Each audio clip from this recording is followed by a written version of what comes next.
I shared this one the other week. That was Snakebite. And I'd said I wasn't happy with it. It looked nothing like this. Before it looked like a normal picture. But I'd said that it needed to have more anger in it. Fortunately, I have a lot of it, so I channeled it into the picture. This is it the way around I painted it, which I think is stunning. And this is it also upside down. And it works really well when I zoom in on specific points of the picture. When I repainted it, as well as channeling some anger, I also focused on marks 16, 17 to 18. So rather than just the general concept of snakebite, they were speaking new tongues, pick up snakes in their hands. If they drink any deadly thing, they will recover. I used a lot of copper and a lot of green, and I was rewarded with a lot of birds and lizards. At the bottom, if I hold it upside down from the way I painted it, there's this sort of figure coming out of the mists right at the very bottom, and there's lots of eyeballs all around as well. So again, upside down, there's this sort of tall lizard person, man. He's got an extra lizard attached to his head. He's got his right hand up in a sort of claw gesture. There's a couple of beings in his chest, which I'll show in a sec. His kind of wing swooshes round and touches the other person's on the other side. Between them, it's almost like there's a bird come down. So there's a close-up on that sort of idea of a bird coming down.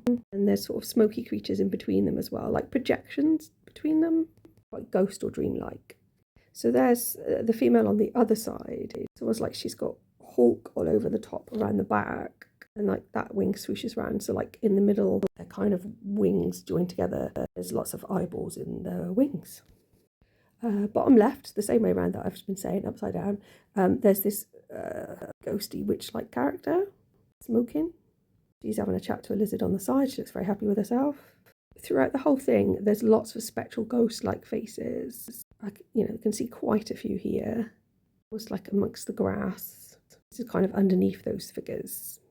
I'm not sure how clearly you can see it, but within the body of that male character that I spoke of earlier, there are a couple of figures.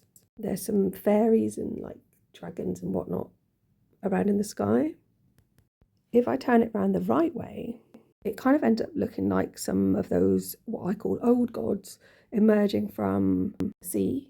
The sea's covered in sunlight, copper colour, which does connect with Venus, I believe.